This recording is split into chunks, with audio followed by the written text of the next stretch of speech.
The October Treasury International Capital Report. That's what you've all been waiting for, ladies and gentlemen.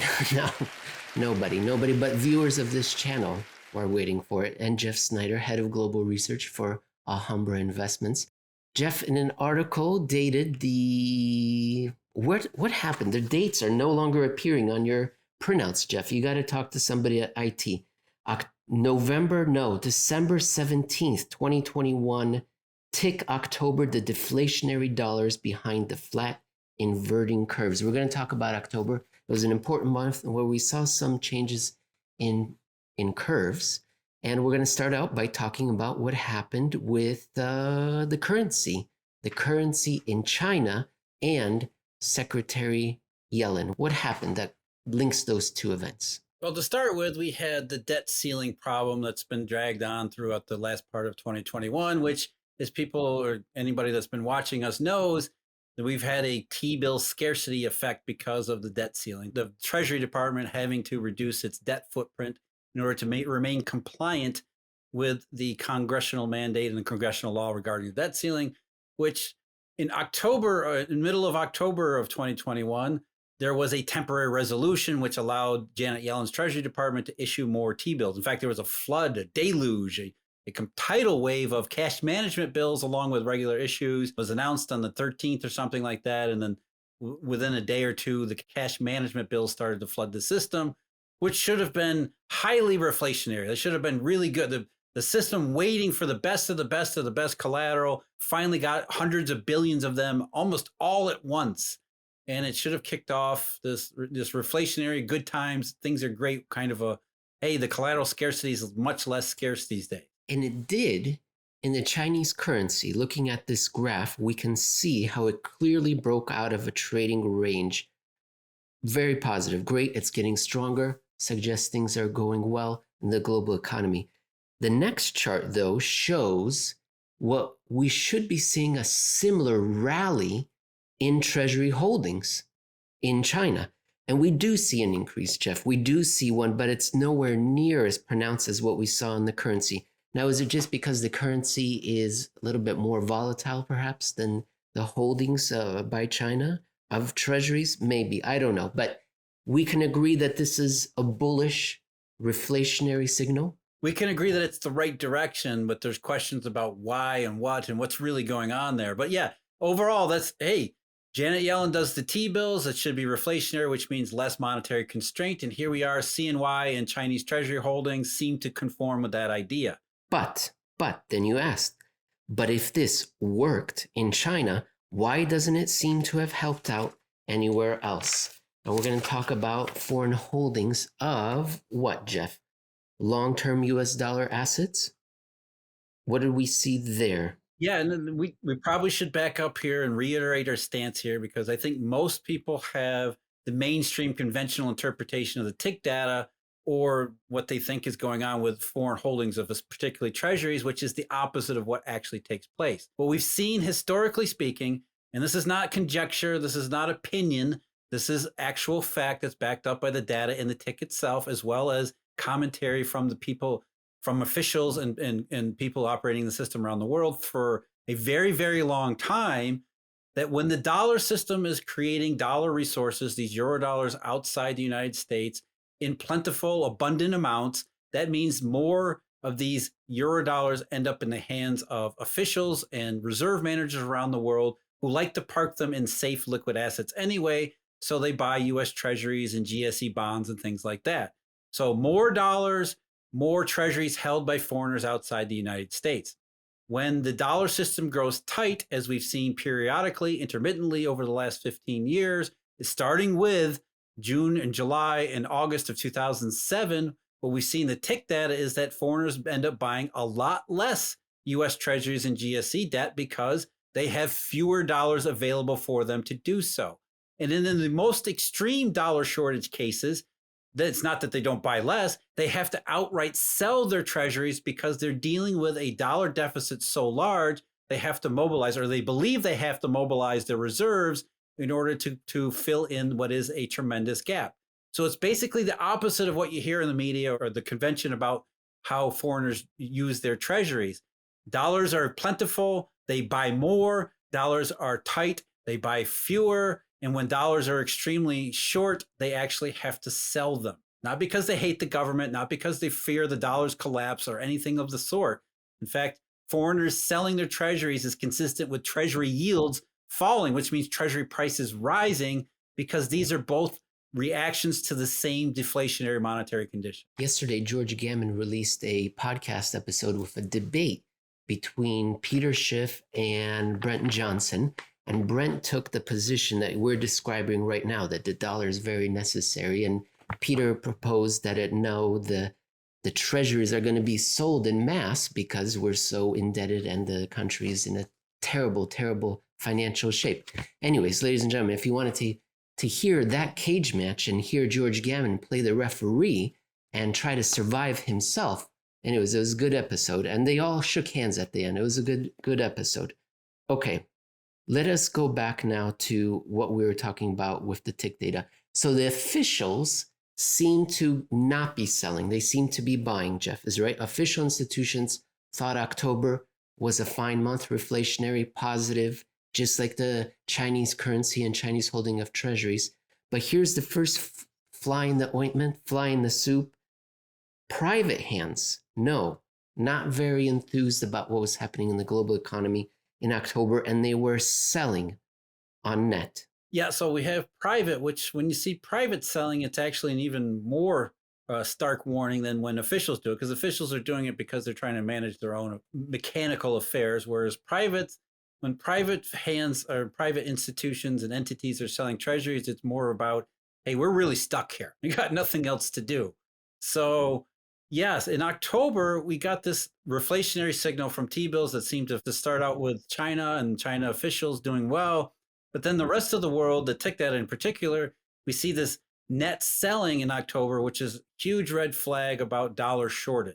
It was in the first month, Jeff. I believe this is the fourth month in how many? It started in May 2021, and now we've had 4 months of selling between May and October. And the latest data is through October. It hasn't been released yet, has it, Jeff, for November? No, that won't be out for a couple more weeks. Okay, so we've now seen, and these charts, they show it to you, Jeff. When you see a collection of these negatives of selling, these occurred during times that wasn't exactly a reflationary, fantastic time. So it's suggesting things are not as well as perhaps the Federal Reserve believes or is trying to convince us that they are.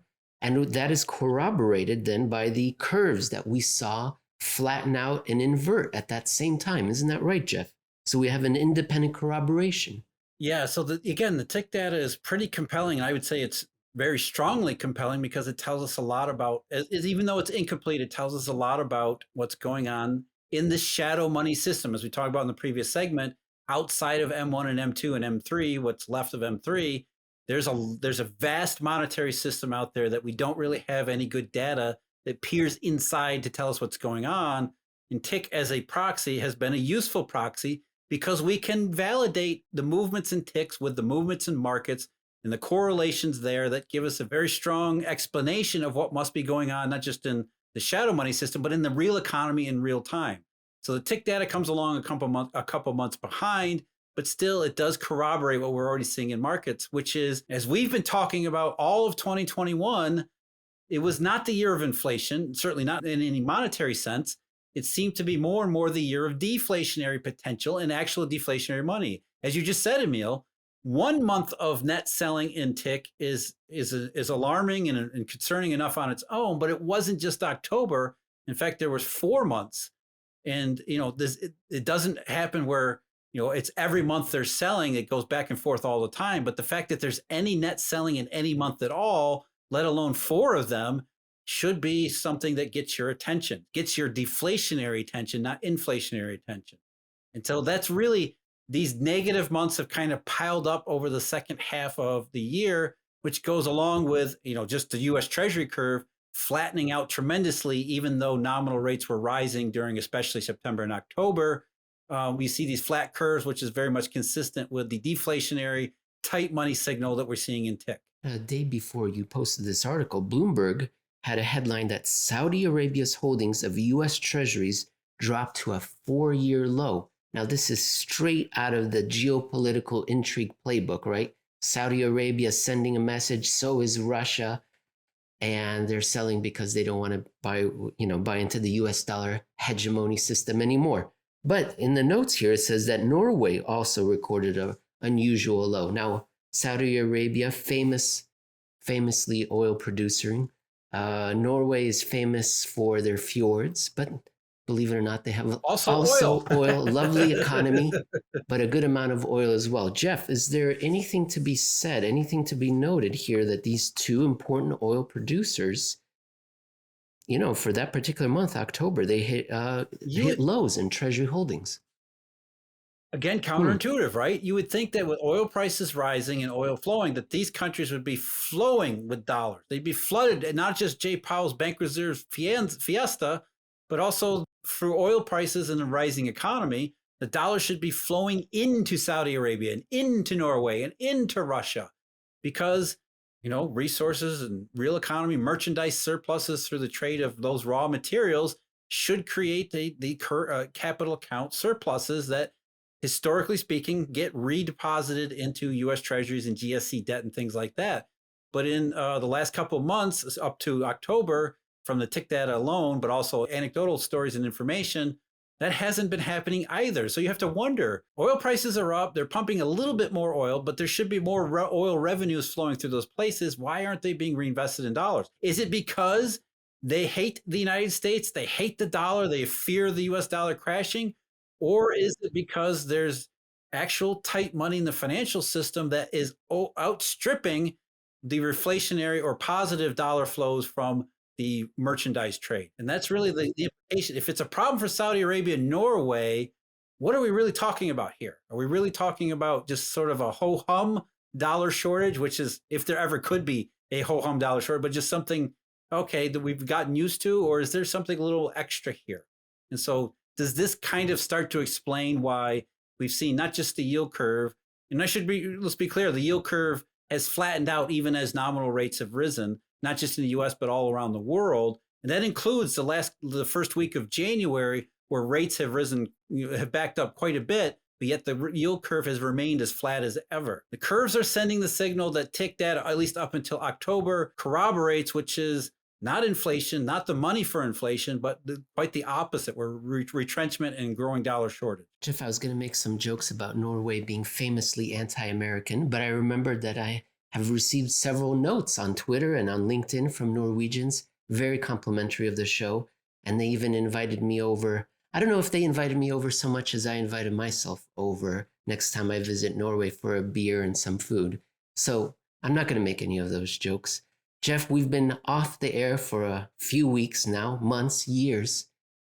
Final thoughts regarding anything that's happened in the last month that we may not have covered, anything to keep an eye on, anything that's keeping you awake at night, or anything at all? Well, we have what's kind of, I think, maybe contrary to what we had at the end of the year, which is the first week in January so far, we have this bond rout where bonds are again selling off and interest rates are rising, but curves are not steepening. So what I would say is, and we'll probably cover this over the coming weeks in more detail. This is nothing new that we haven't seen before. Just think back to late 2018, for example. We had all the same indications, flattening curves, negative tick data, all that stuff, and still nominal rates rose all the way into November of 2018 then too. So, in one sense that, markets fluctuate. That's what they do. And we need to keep our eye on the monetary ball, which is what we're trying to do to separate the signal from the noise. Well, Jeff, I'm happy to be back. I can't wait to do it again next week. And that's it from me. I'll talk to you again next week. Yes. Happy New Year to you, Emil. And let's keep 2022 going.